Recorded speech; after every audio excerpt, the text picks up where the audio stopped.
June ಮಳೆ ಲಿಂಗನಮಕ್ಕಿ ಜಲಾಶಯಕ್ಕೆ ನಿರಾಶಾದಾಯಕವಾಗಿತ್ತು.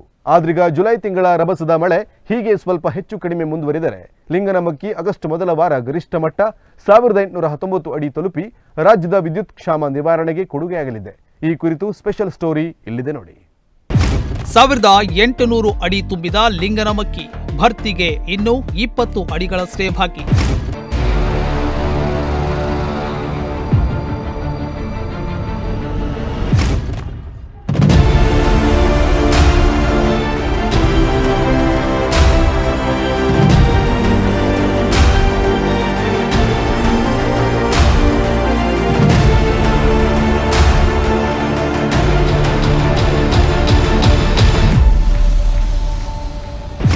ರಾಜ್ಯದ ವಿದ್ಯುತ್ ಕ್ಷಾಮ ನಿವಾರಣೆಗೆ ಲಿಂಗನಮಕ್ಕಿ ಕೊಡುಗೆ ಅದೆಷ್ಟಿದೆ ಗೊತ್ತಾ?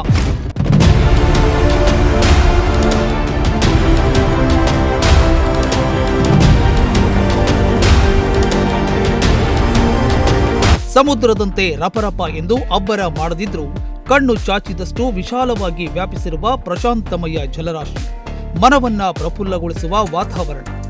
ಶರಾವತಿ ನದಿಯಿಂದ ರೂಪಿತವಾಗಿರುವ ಈ ಲಿಂಗನಮಕ್ಕಿ ಜಲಾಶಯ ನೋಡುಗರಿಗೆ ರೋಮಾಂಚನವನ್ನುಂಟು ಮಾಡುತ್ತದೆ. ಇದಕ್ಕೆ ಹೊಂದಿಕೊಂಡಂತೆ ಇರುವ ಪಶ್ಚಿಮ ಘಟ್ಟವೂ ಸಹ ವನ್ಯ ಸಂಪತ್ತಿನಿಂದ ಕಂಗೊಳಿಸುತ್ತಾ ಚುಂಬಕದಂತೆ ತನ್ನೆಡೆ ಸೆಳೆಯುತ್ತಿದೆ.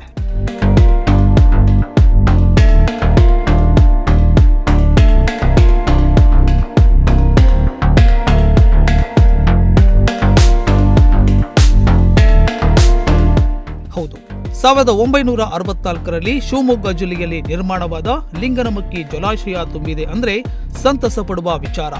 ಯಾಕಂದ್ರೆ ರಾಜ್ಯಕ್ಕೆ ಅಗ್ಗದ ದರದಲ್ಲಿ ವಿದ್ಯುತ್ ಒದಗಿಸುವ ಏಕೈಕ ಜಲಾಶಯ ಲಿಂಗನಮಕ್ಕಿ. ತಾಯಿ ಶರಾವತಿ ನದಿ ವಿದ್ಯುತ್ತಾಗಿ ರಾಜ್ಯಕ್ಕೆ 30% ಜಲ ವಿದ್ಯುತ್ತನ್ನ ಅಗ್ಗದಲ್ಲಿ ನೀಡುತ್ತಾಳೆ.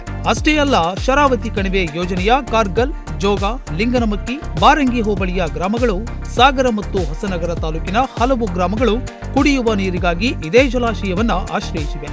ಮತ್ತೊಂದು ವಿಶೇಷ ಅಂದ್ರೆ ಶರಾವತಿ ವಿದ್ಯುತ್ ಉತ್ಪಾದನಾ ಕೇಂದ್ರದಲ್ಲಿ ನೀರಿಲ್ಲದೆ ವಿದ್ಯುತ್ ಉತ್ಪಾದನೆ ನಿಲ್ಲಿಸಿದ ಉದಾಹರಣೆಗಳು ಈವರೆಗೂ ಇಲ್ಲ. ಕಳೆದ ವರ್ಷ ಇದೇ ದಿನದಂದು ಅಂದ್ರೆ ಜುಲೈ 23ರಂದು ಲಿಂಗನಮಕ್ಕಿ ಜಲಾಶಯದಲ್ಲಿ ನೀರಿನ ಸಂಗ್ರಹ 1770 ಅಡಿ ಇತ್ತು. ಈ ವರ್ಷ ಅಂದ್ರೆ ಜುಲೈ 23ರಂದು 1799 ಅಡಿ ಇದೆ.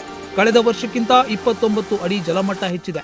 ಆಣೆಕಟ್ಟಿನ ಒಳಹರಿವು 41.269 ಕ್ಯೂಸೆಕ್ ಇದೆ. ಕಳೆದ ವರ್ಷ ಅಣೆಕಟ್ಟು ಇದೇ ದಿನ ಜಲಶೇಖರಣಾ ಸಾಮರ್ಥ್ಯದ 26.73% ತುಂಬಿತ್ತು. ಇಂದು ಈ ವರ್ಷ 61.66% ತುಂಬಿದೆ. ಇನ್ನು 40% ಅಣೆಕಟ್ಟು ತುಂಬಬೇಕಿದೆ. ಲಿಂಗನಮಕ್ಕಿ ಅಣೆಕಟ್ಟು ನಿರ್ಮಾಣವಾದ ಇಷ್ಟು ವರ್ಷಗಳಲ್ಲಿ ಕೇವಲ 2 ಬಾರಿ ಪೂರ್ತಿ ತುಂಬಿ ಸೂಸ್ ಗೇಟ್ ತೆರೆದು ನೀರು ಬಿಡಲಾಗಿತ್ತು. 1980ರಲ್ಲಿ ಭೀಕರ ಪ್ರವಾಹ, ಎಚ್ಚೆತ್ತುಕೊಂಡ ಕೆಪಿಸಿಯಿಂದ ಮೆಚ್ಚುಗೆಯ ಕೆಲಸ. ಹೌದು, 1980ರ ದಶಕದಲ್ಲಿ ಒಂದೇ ದಿನ ಅಣೆಕಟ್ಟು ಹೆಚ್ಚು ತುಂಬಿದ ಕಾರಣ ಅನಿರೀಕ್ಷಿತವಾಗಿ ಪೂರ್ವ ಸೂಚನೆ ಇಲ್ಲದೆ ಲಿಂಗನಮಕ್ಕಿ ಜಲಾಶಯದಿಂದ ನೀರನ್ನ ಹೊರಬಿಡಲಾಗಿತ್ತು. ಪರಿಣಾಮ ಶರಾವತಿ ಕೊಳ್ಳದ ಗೇರುಸೊಪ್ಪದಿಂದ ಹೊನ್ನಾವರದವರೆಗಿನ 35 ಕಿಲೋಮೀಟರ್ ಉದ್ದದ ಎಡಬಲ ದಂಡೆಗಳ ಅಸಂಖ್ಯ ಮನೆಗಳು ಕುಸಿದು ಬೆಳೆ ನಾಶವಾಗಿತ್ತು.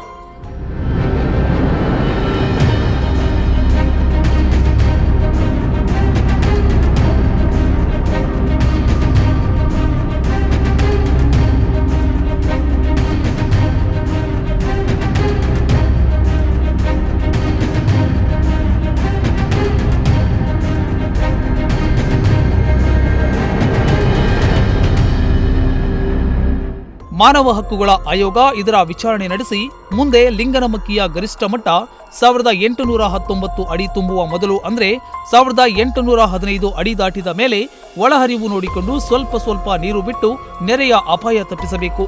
ಶರಾವತಿ ಕೊಳ್ಳದಲ್ಲಿ ನೆರೆ ನೀರು ಬಂದರೆ ಏರುವ ಪ್ರಮಾಣವನ್ನ ಗುರುತಿಸಬೇಕು ಎಂದು ಹೇಳಿತ್ತು. ಅಂದಿನಿಂದ ಇಂದಿನವರೆಗೂ ಕೆಪಿಸಿ ಹಾಗೆಯೇ ನೋಡಿಕೊಳ್ಳುತ್ತಾ ಬಂದಿದೆ. ಲಿಂಗನಮಕ್ಕಿಯಿಂದ ನೀರು ಬಿಟ್ಟಾಗ ಗೇರುಸೊಪ್ಪದಿಂದ ಶರಾವತಿ ಸೇರುವ ಕಲ್ಕಟ್ಟೆ, ಮಾಗೋಡು, ಹಡಿನಬಾಳ, ಗುಂಡವಾಳ ನದಿಗಳಲ್ಲಿ ಪ್ರವಾಹ ಬಂದಾಗ ಜನರಿಗೆ ತೊಂದರೆ ಉಂಟಾಗುವ ಸಂಭವ ಇರುತ್ತದೆ. ಆಣೆಕಟ್ಟಿನ ಜಲಮಟ್ಟ 1801 ಅಡಿ ದಾಟಿದಾಗ ಕೆಪಿಸಿ ಎಚ್ಚರಿಸುತ್ತದೆ.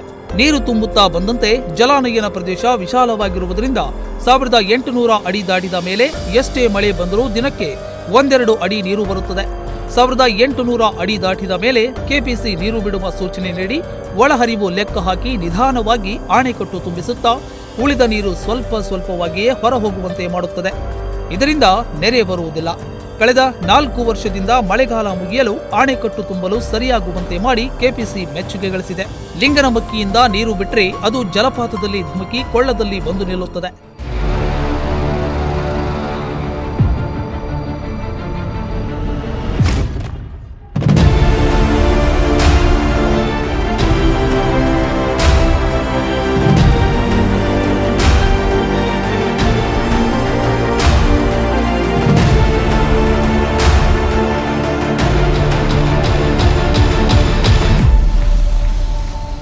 ಟೇಲರಿಸ್ ಅಣೆಕಟ್ಟು ಸಮತೋಲನ ಅಣೆಕಟ್ಟಾಗಿ ಕೆಲಸ ಮಾಡಿ ವಿದ್ಯುತ್ ಉತ್ಪಾದಿಸುವುದರ ಜೊತೆಗೆ ನೆರೆ ನಿಯಂತ್ರಣಕ್ಕೆ ಸಹಾಯ ಮಾಡುತ್ತದೆ.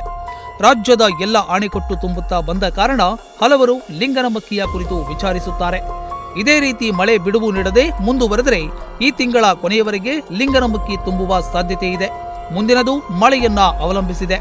ಇಂದು ಲಿಂಗನಮಕ್ಕಿ 1801 ಅಡಿ ತಲುಪಲಿದೆ. ಕೆಪಿಸಿ ನೀರು ಬಿಡುವ ಮೊದಲು ನೋಟಿಸ್ ಜಾರಿ ಮಾಡಲಿದೆ. 1807 ಅಡಿ ದಾಟಿದರೆ 2ನೇ ನೋಟಿಸು ಬರಲಿದೆ. 1812 ಅಡಿ ದಾಟಿದಾಗ ಅಂದ್ರೆ ಜಲಾಶಯ 85% ತುಂಬಿದಾಗ ನೀರು ಬಿಡುವ ಅಂತಿಮ ನೋಟಿಸು ಪ್ರಕಟವಾಗಲಿದೆ. ಪೂರ್ತಿ ತುಂಬುವವರೆಗೆ ಕಾಯದೆ ಸ್ವಲ್ಪ ನೀರು ಬಿಟ್ಟು ಕೆಪಿಸಿ ನೆರೆಯ ಅಪಾಯ ತಪ್ಪಿಸಲಿದೆ. ಏಕಪ್ರಕಾರವಾಗಿ ಹರಿಯುವ ಶರಾವತಿ ಬೇಸಿಗೆಯಲ್ಲಿ ತನ್ನ ಕೊಳ್ಳದ ಲಕ್ಷಾಂತರ ಎಕರೆಗೆ ನೀರುಣಿಸುತ್ತಾಳೆ. ಹೀಗೆ ಬಹುವಿಧದಲ್ಲಿ ನಾಡಿನ ಶಕ್ತಿದಾಹಿನಿಯಾದ ತಾಯಿ ಶರಾವತಿಯ ಗರ್ಭಗುಡಿ ಲಿಂಗನಮಕ್ಕಿ ತುಂಬಿಕೊಳ್ಳುತ್ತಿರುವುದು ನಾಡಿನ ಸಂತಸದ ಸಂಗತಿಯಾಗಿದೆ. ಸಂಜಯ್ ನಾಯ್ಕ್, ನುಡಿಸಿರಿ ನ್ಯೂಸ್, ಹೊನ್ನಾವರ.